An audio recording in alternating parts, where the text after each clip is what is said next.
You ever think about how Megami Tensei started as a book?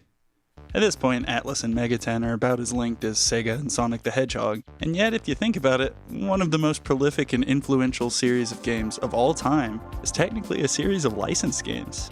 I suspect this isn't just funny to me, because even before the Megami Tenseis were shinned, the team over at Atlus were already stuffing the second game full of ideas that were quite different from the story the books went on to tell. And really, this was just the beginning. Megami Tensei 2 may be the most obvious example of the fact that Atlus was a studio full of people with tons of things to say, but it was far from the last time they would prove as much. Hell, you can often feel all of those ideas screeching to be let free from their Super Famicom cartridge-shaped prison in their earlier work. Like seriously, these guys were like, what if all the world's mythologies coming to life led to such a tense political situation that it triggered nuclear Armageddon, and you, one of the lucky survivors of both of those apocalypses, had to choose how to reshape the world?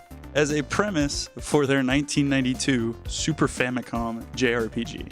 For reference, Square had only dropped Final Fantasy IV a year earlier. And Atlus only ever got wilder throughout the 90s. Shin Megami Tensei 2 has maybe the most insane setting of any game I've ever played, and you wouldn't know that because, look at it.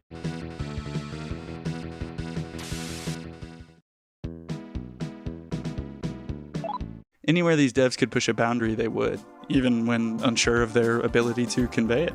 Thankfully, technical limitations would eventually lessen, and their modest successes would snowball to even greater ones alongside the rise of the 5th generation of consoles.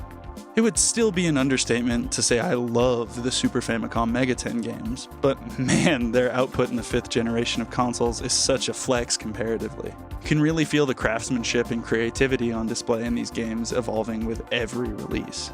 Persona 1 and Devil Summoner show a desire to expand the franchise in genuinely intriguing directions, and even within this generation, they were iterated on enough to develop into truly landmark games like Eternal Punishment and Soul Hackers.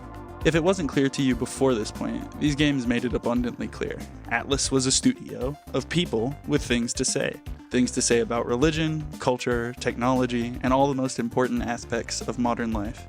And around the dawn of the 6th generation of consoles, the craftsmanship of the team, technology of the era, and direction of the studio finally allowed them to say it all.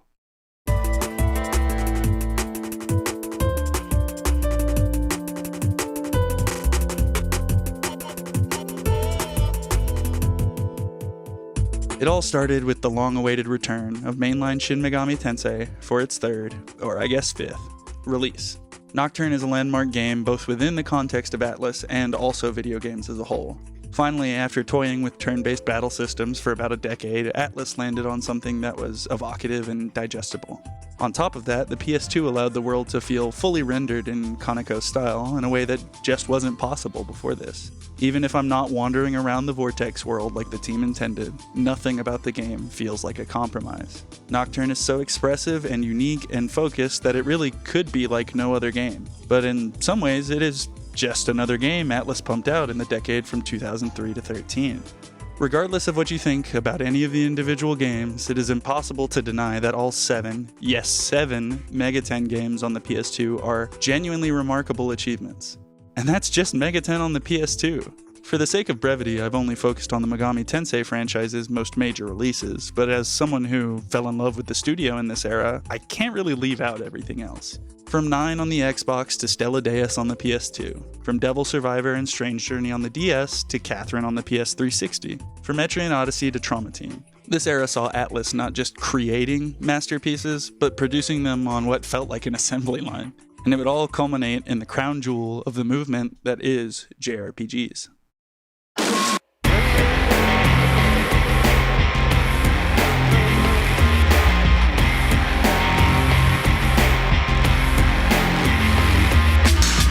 I'm currently about, a billion words into a write-up on this game, so I won't say too much here, but to me it really represents a summation of everything Atlus has ever done up to this point. Design philosophies from the original Megami Tensei all the way through Trauma Team are present here, and they all coalesce into something that is still very much its own thing. In many ways, it's the ideal video game to me. A game that is couched deeply in the culture that spawned it, but with enough genuine creativity and self-respect to say something new. I remember at the time thinking, God, if they can put out a game like this on the 3DS, just imagine what they can do going forward.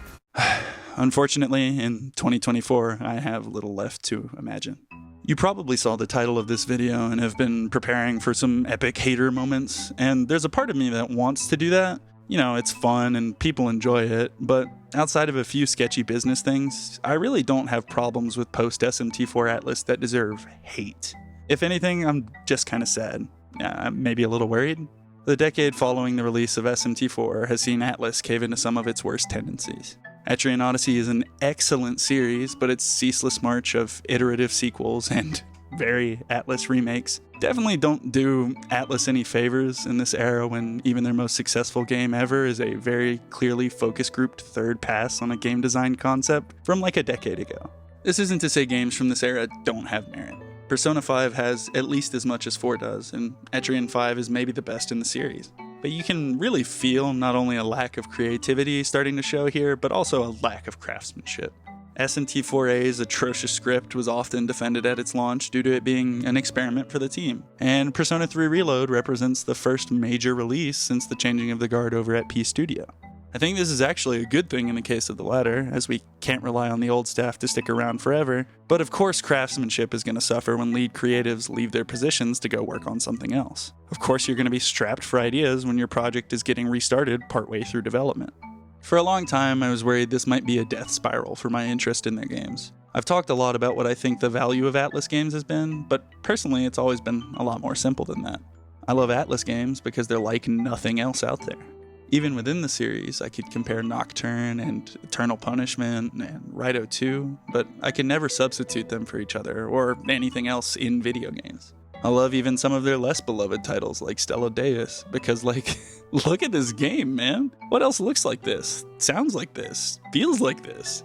Meanwhile, since SMT4, we have gotten another SMT4, another Persona 4, a fourth release of Persona 3, another Nocturne, and a baker's dozen remakes and remasters. I was really worried it might seriously be over, and then, well...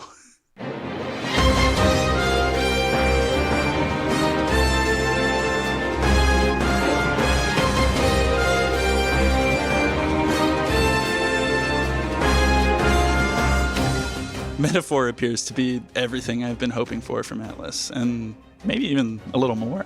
I would have just spent this whole video gushing about how cool it looks if SMT5 didn't show me Atlus can make a cool trailer out of any game. I've been burned before, so I'm hesitant to tell you that you should be excited for this game, so I'm just going to talk about why I am excited. First of all, the staff list is obviously notable.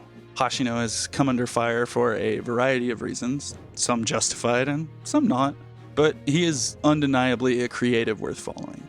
After cutting his directorial teeth with Makin, he spent the next few years reinventing both Mainline and Persona into the forms that they more or less have stuck with since. You may have your qualms with Persona 4 and 5 for their iteration or for their deviation from Persona 3, but that's all the more reason to be excited that he's finally on some other project, seemingly carrying lessons from those titles but not their whole identity.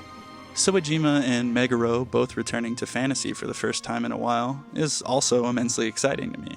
Both are known for their more contemporary stylings in the Persona series, but when they bring those sensibilities to other settings, as seen in Stella Deus and Strange Journey respectively, it's impossible for their stuff not to be insanely unique. Craftsmanship is of course a non-issue for these two, and while neither is my favorite artist from Atlus, they're absolutely industry legends for a reason.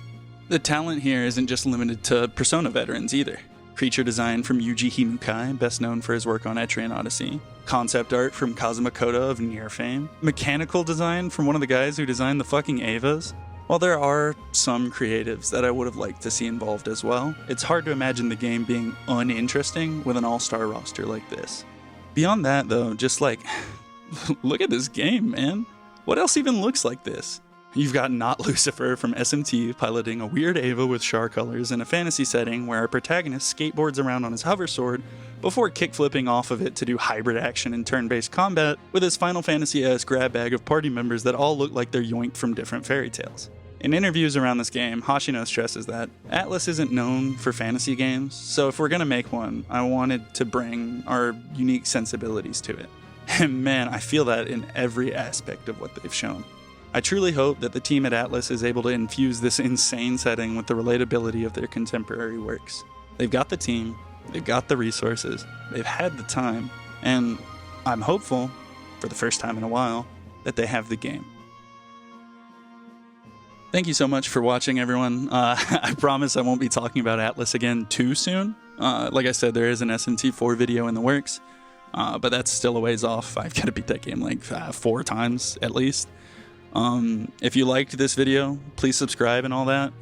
It really does make my day to watch the number go up. Yeah, I am an Atlus fan after all.